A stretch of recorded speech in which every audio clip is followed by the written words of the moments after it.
नमस्कार. मी BA भाग 1चं राज्यशास्त्र आपल्याला शिकवत आहे. त्यामध्ये भारतीय संविधानाची वैशिष्ट्ये आपण फर्स्ट सेमचं पाहतो आहे. जगामध्ये कोणतीही दोन व्यक्ती पूर्णपणे सारखी सापडू शकत नाही. त्याचप्रमाणे कोणत्याही दोन घटना सुद्धा पूर्णपणे आपल्याला समान सापडत नाही. प्रत्येक व्यक्तीची जशी वेगवेगळी वैशिष्ट्ये आपल्याला पाहायला मिळते, तशीच प्रत्येक घटनाची सुद्धा वेगवेगळी वैशिष्ट्ये आपल्याला सारखी पाहायला मिळत नाही. वेगळी वैशिष्ट्ये आपल्याला पाहायला मिळते. भारतीय राज्यघटनेची वैशिष्ट्ये जर आपण पाहिले तर आपल्याला अशा प्रकारे दिसून येते की जगातील सर्वात मोठी अशी लिखित घटना भारताची आहे. भारताची राज्यघटना जर आपण पाहिली तर जगातील सर्वात मोठी अशी लिखित घटना आपल्याला पाहायला मिळते. त्यामध्ये 395 कलम, 22 विभाग आणि 10 परिशिष्टे आहे. आणि हे जर आपण पाहिलं तर अमेरिकेच्या मूळ घटनेमध्ये जर पाहिलं तर फक्त आपल्याला 7च कलम पाहायला मिळते. तेच कॅनडामध्ये जर लक्षात घेतली तर 147 पाहायला मिळते. ऑस्ट्रेलिया मध्ये जर पाहिलं तर 128 पाहायला मिळते. दक्षिण आफ्रिकेला जर पाहिलं तर 153 पाहायला मिळते. चीनकडे जर लक्ष दिलं तर 106 कलमे पाहायला मिळते. आणि भारताकडे जर पाहिलं तर भारतामध्ये 395 कलम आपल्याला पाहायला मिळते. आणि म्हणून या संबंधी आयवर जेनिंग नावाचा विचारवंत म्हणतो आहे की the longest and the most detailed constitution in the world असं भारताची राज्यघटना आपली आहे. का बरं ही घटना लांबलचक झाली असेल? याचं काय कारण आहे की अन्य देशामध्ये, अमेरिकेमध्ये फक्त 7 कलम आहे. भारतामध्ये जर पाहिलं तर 395 कलम आपल्याला पाहायला मिळते. का बरं ही घटना लांबलचक झाली? तर त्याची विविध कारणे आपल्याला दिसून येते.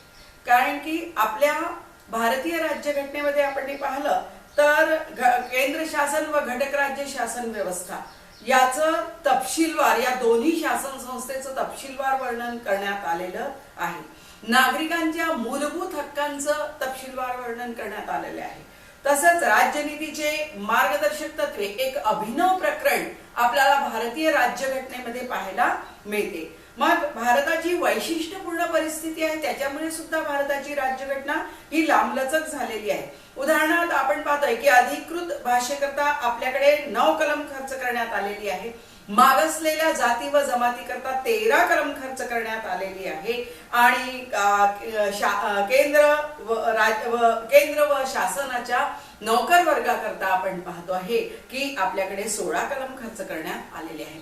याशिवाय केंद्र व राज्य सरकारचे पारस्परिक संबंध कसे असायला पाहिजे, वाणिज्य व्यवसाय संबंध कसे असायला पाहिजे, निवडणुका कशी व्हायला पाहिजे, अल्पसंख्याकांचा प्रश्न आहे, इत्यादी विविध गोष्टी आहे ज्याचं तपशीलवार वर्णन आपल्या भारतीय राज्यघटनेमध्ये करण्यात आलेलं आहे.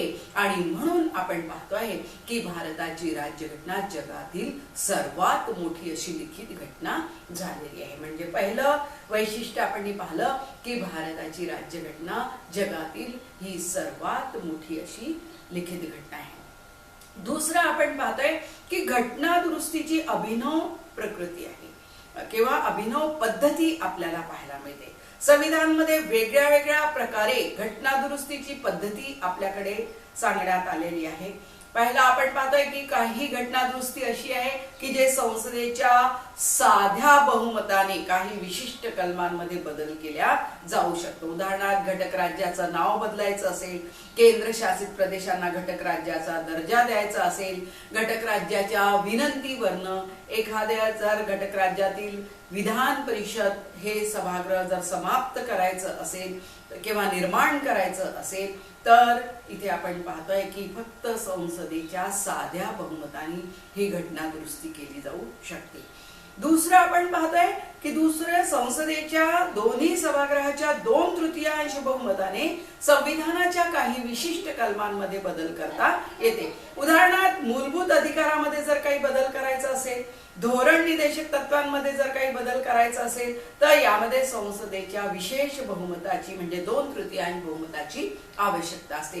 तिसऱ्या प्रकारची घटना दुरुस्ती आपण पाहतोय ती संसदेच्या दोन्ही सभागृहाच्या 2/3 बहुमताने आणि निम्म्यापेक्षा अधिक घटक राज्याच्या विधिमंडळाच्या पाठिंब्याने काही संविधानातील विशिष्ट कलमांमध्ये बदल करता येते. उदाहरणार्थ राष्ट्रपतीची निवडणूक करायची असेल, केंद्र सरकार व घटक राज्याच्या विधिविषयक संबंधामध्ये जर काही बदल करायचा असेल, केंद्र राज्य सरकारच्या कार्यकारी सत्तेची मर्यादा निश्चित करायची असेल, विविध करांची आकारणी करायची असेल, तर यामध्ये आपण पाहतो आहे की संसदेच्या दोन्ही सभागृहाच्या 2/3 बहुमताची आणि अर्ध्यापेक्षा जास्त घटक राज्याची त्याला मान्यता प्राप्त होणे आवश्यक आहे, तरच कुठलीही ही घटना दुरुस्ती म्हणजे एक अभिनव पद्धती जे की भारतीय संविधानामध्ये आपल्याला पाहायला मिळाले की घटना दुरुस्तीची पद्धती कशी आहे, अभिनव आहे। 3 प्रकारे घटना दुरुस्ती केली जाऊ शकते, संसदेच्या साध्या बहुमताने,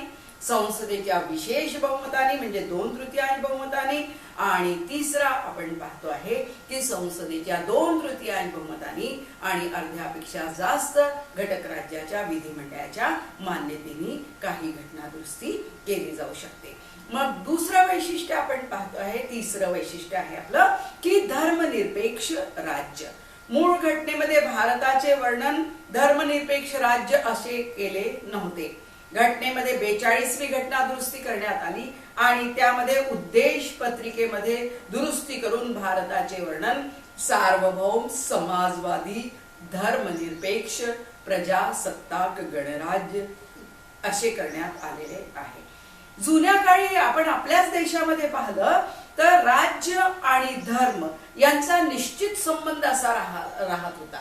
जसं उदाहरणार्थ आपण पाहतोय की औरंगजेबचं राज्य म्हटल्याबरोबर आपल्याला मुसलमान किंवा मुस्लिम धर्माची आठवण आल्याशिवाय राहत नाही। सम्राट अशोक म्हणताच बौद्ध धर्माची आठवण आल्याशिवाय आपल्याला राहत नाही। इंग्लंडमध्ये सुद्धा आपण पाहताय की रोमन कॅथोलिक धर्माचे जे अनुयायीचे लोक होते त्यांना राजकीय पद धारण करण्याचा अधिकार नव्हता।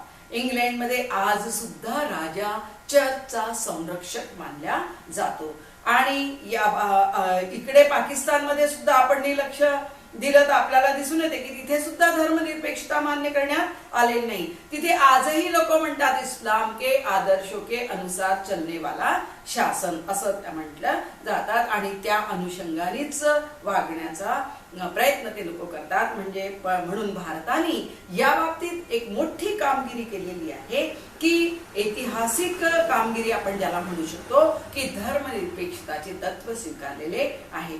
याचा अर्थ असा आहे की भारताचं जे राज्य आहे ते कोणत्याही धर्माचा पुरस्कार करणार नाही, कोणत्याही धर्माला पाठिंबा देणार नाही। प्रत्येक धर्म हे सारखे मानले जाईल, प्रत्येक धर्माच्या लोकांना सारखे वागविले जाईल। धर्म ही प्रत्येकाची वैयक्तिक बाब राहील, प्रत्येकाला आपापल्या धर्माचा प्रचार व प्रसार करण्याचा पूर्णपणे अधिकार आहे असं यामध्ये सांगण्यात आलेलं आहे। म्हणजे एक मोठं कामगिरी आपल्या इथे करण्यात आले की भारताला धर्मनिरपेक्ष राज्य सांगण्यात आलं। पुढचं वैशिष्ट्य आपण पाहतोय की जनतेचे सार्वभौमत्व।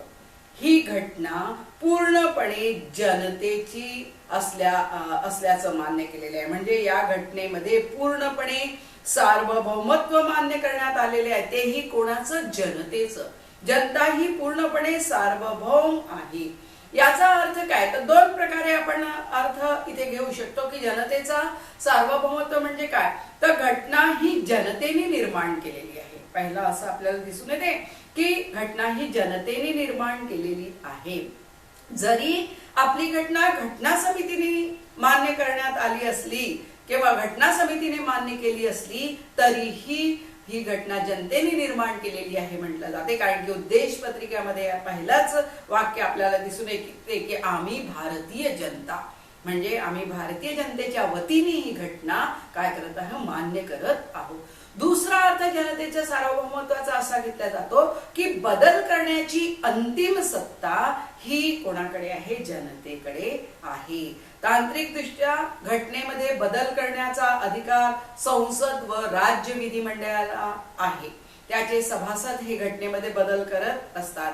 पण आपण पाहतोय की दर 5 वर्षांनी लोकसभा आणि विधानसभाची निवडणूक घेतली जाते आणि या निवडणुकीमध्ये जनतेला मत देण्याचा अधिकार प्राप्त होतो. आणि याच अर्थाने आपल्या घटनाकारांनी म्हटले आहे की घटनेमध्ये बदल करण्याची अंतिम सत्ता कोणाकडे आहे, तर भारतीय जनतेकडे आहे. म्हणून असं म्हटलं गेलं की आमच्या इथे जनतेचं सार्वभौमत्व मान्य केलेलं आहे पूर्णपणे. म्हणजे शासन संस्थेवर पूर्णपणे कोणाचं नियंत्रण आहे, जनतेचं नियंत्रण आहे असं सांगण्यात आलेलं आहे.